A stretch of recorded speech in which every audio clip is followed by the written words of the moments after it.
Всем привет! На моем канале уже есть видео, где я отвечаю на ваши вопросы.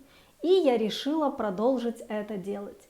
Я вам говорила, что в первую очередь хотела бы создавать не развлекательные видео, а размещать какой-то полезный контент, что я и смогу теперь делать благодаря вашим вопросам. Здравствуйте! Так как без виз для литовцев и латышей в Беларусь, а как белорусам в Литву, тоже можно без визы, или тут уже другая система. У вас хорошее чувство юмора.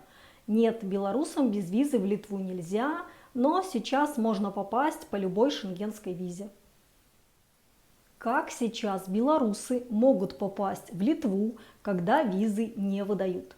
Сейчас лучше через Польшу или по шенгенской визе любой другой страны.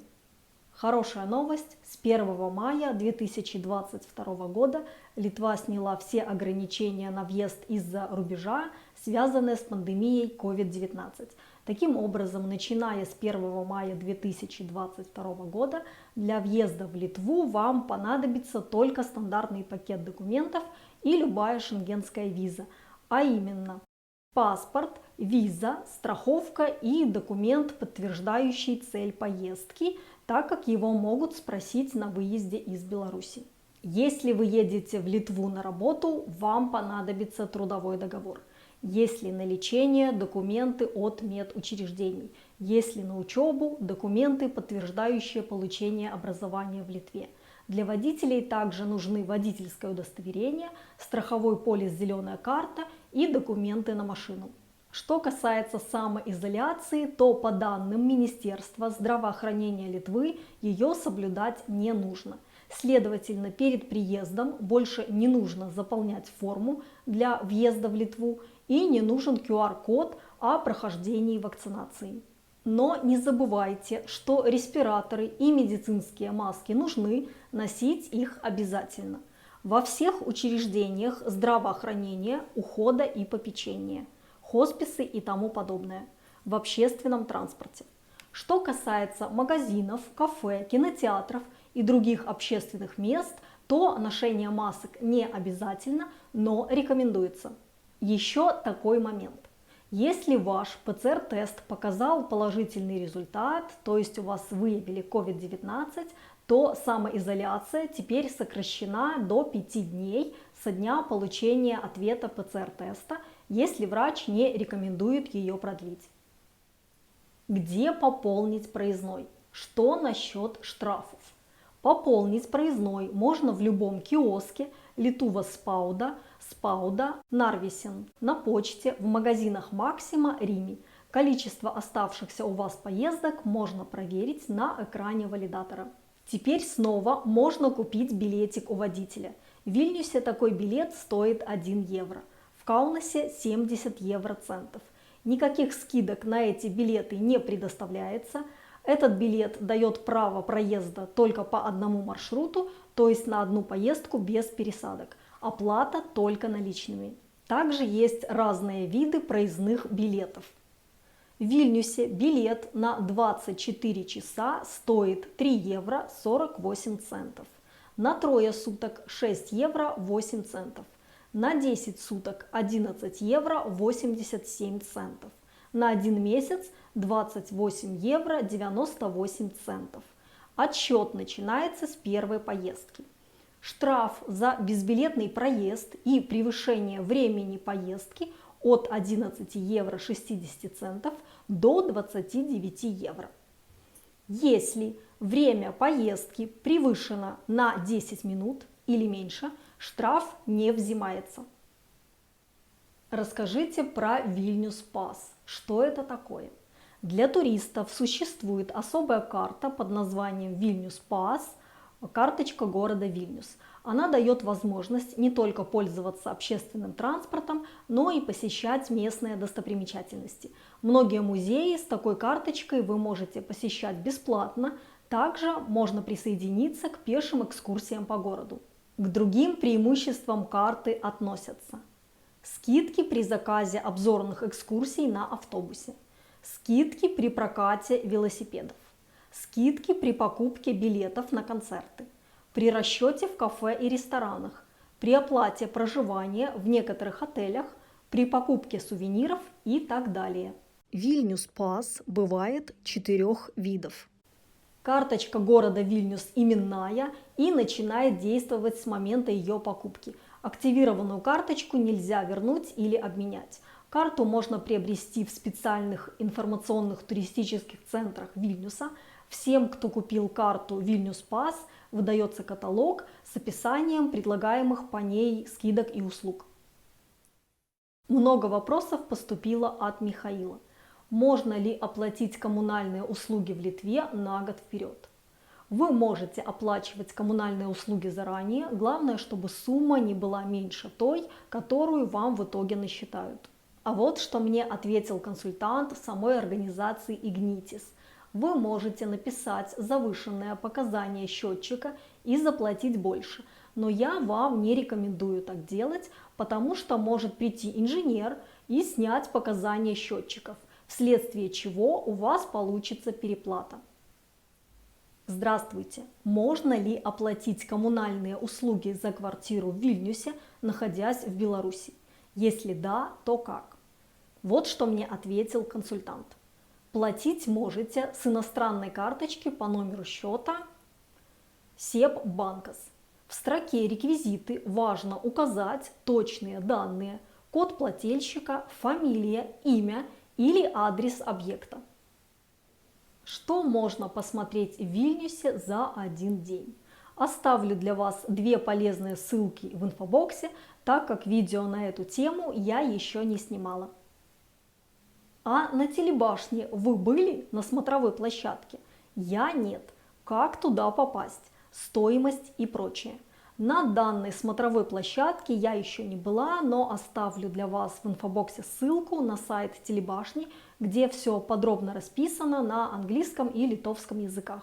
На данный момент в телебашне можно посетить закрытую смотровую площадку на 19 этаже, ресторан Паукшью Такас и открытую террасу на 20 этаже, а также есть возможность заказать экскурсию. Как оплачивать штрафы за нарушение ПДД? Можно на месте, как в Беларуси. Да, штрафы могут оплачиваться непосредственно полицейскому на месте нарушения. Также их можно оплачивать в банке, через интернет или в магазинах через терминал Perlo Terminalis. Как продлить в Литве страховку «Зеленая карта» на авто с белорусской регистрацией? Говорят, что можно, но вот где – никто не знает. Не все страховые это делают. А где делают? Помогите найти адрес.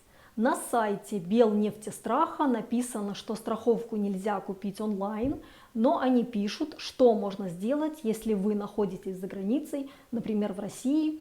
Как я понимаю, вы обращаетесь в любую страховую компанию за границей и покупаете страховку там. Заключаете договор внутреннего страхования. Еще я связалась с литовской компанией Rizikos Valdyma специалистой, которая занимается страховками. Они мне ответили, что у них вы можете без проблем купить страховку «Зеленая карта». Плюсы и минусы жизни в Вильнюсе по сравнению с Минском. Ваше мнение? Ох, об этом надо снимать отдельное видео. Что-то похожее у меня уже на канале есть. Ролик, где я сравниваю Беларусь и Литву. Ссылку на это видео вы можете найти в инфобоксе. Правда ли, что за открытие банковского счета в Литве нужно платить 200 евро? Сборы за открытие банковского счета могут варьироваться от 0 до 200 евро для нерезидентов. На сайтах многих банков написано, что если вы хотите получить кредитную карту, вам еще может потребоваться подтверждение дохода и связей с Литвой. Например, трудовой договор, документы, подтверждающие владение недвижимостью в Литовской Республике, свидетельство об учебе и тому подобное. На сайте Светбанк написано, что первый счет не гражданину Литовской Республики можно открыть в любом отделении банка. А вот что мне ответил консультант банка Цитадели. Чтобы открыть банковский счет, вам нужно будет записаться на визит и прийти в отделение банка с документами, удостоверяющими личность. Дополнительно потребуется предоставить документы, такие как договор о трудоустройстве, учебе в Литве, как я и говорила. Плата за проверку биографических данных будет взиматься в размере 200 евро, если у вас нет документов о проживании в Литве. Дистанционное открытие счета через наше мобильное приложение Цитадели Mobile возможно только для граждан Литовской Республики.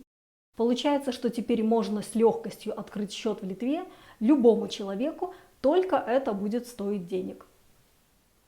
Расскажите, как поменять свое водительское удостоверение на литовское, если я не из Евросоюза. Первые полгода проживания в Литве можно пользоваться своим водительским удостоверением, если оно международного образца. Потом нужно сдавать экзамены и получать местные документы. Перед тем, как сдавать теорию, нужно получить медицинскую справку и пройти курсы первой медицинской помощи. И то, и другое можно сделать в организации Notum LT. Курсы длятся примерно 20 минут. Все вместе, и справка, и курсы стоят 40 евро.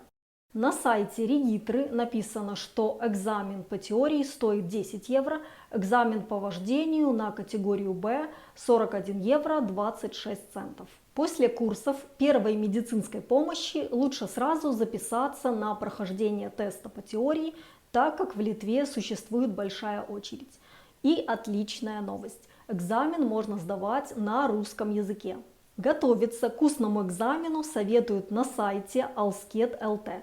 Желательно, чтобы правильных ответов у вас было не меньше 80%. Тесты для тренировки можно купить в любой автошколе. Важно! По прибытии на теоретический экзамен в экзаменационный центр Регитра вы должны предъявить ваше водительское удостоверение, выданное в вашей стране, и перевод его на литовский язык, заверенный подписью переводчика. После успешной сдачи теории можно сразу записываться на практику, опять-таки из-за очереди. Одно занятие по вождению с инструктором стоит примерно 35 евро. Это если вы хотите потренироваться. Несрочное изготовление водительского удостоверения занимает 10 дней. В случае неудачи пересдача экзамена стоит примерно столько же, как и сам экзамен. После получения местных документов водительское удостоверение, выданное в вашей стране, у вас забирают, и документ у вас будет только один – литовский. Совет человека, который сдавал экзамен по вождению в Литве. Сильно советую поездить вдумчиво, со всеми знаками и полосами по маршрутам сдачи практики. Есть на сайте Регитра вроде. Много необычного на экзамене 45-50 минут вождения будет, причем в активных местах. Мне попалось раннее утро субботы в районе рынка Горюнай. То еще удовольствие по правилам ездить. Тина спрашивает: Таня, подскажите, как можно заказать доставку в Вильнюсе торта «Наполеон» на дом? Не могу с этим справиться сама. Может, есть какие-то сайты. Или, может, кто-то печет на заказ. Вкусно. Спасибо. Я сама никогда выпечку в Вильнюсе не заказывала, потому как мне самой нравится готовить пироги. Но я знаю, что многие участницы телеграм-группы «Вильнюс объединяет» пользовались такой услугой. Основательница этой группы Дарина даже составила очень полезный файл, где вы можете найти рекомендуемых участницами этой группы лучших специалистов в Литве, и там не только кондитеры, много специалистов из разных областей. В одном из своих видео я уже рассказывала вам про этот файл и оставляла на него ссылку. Повторю ее в описании к этому видео. Дорогие мои, спасибо, что посмотрели мое видео. Я старалась сделать его полезным. Если оно вам понравилось, ставьте лайк. Мне будет очень приятно. Делитесь этим видео со своими знакомыми и друзьями, которые проживают в Литве или интересуются этой страной. Всем спасибо за внимание. До встречи в следующих видео.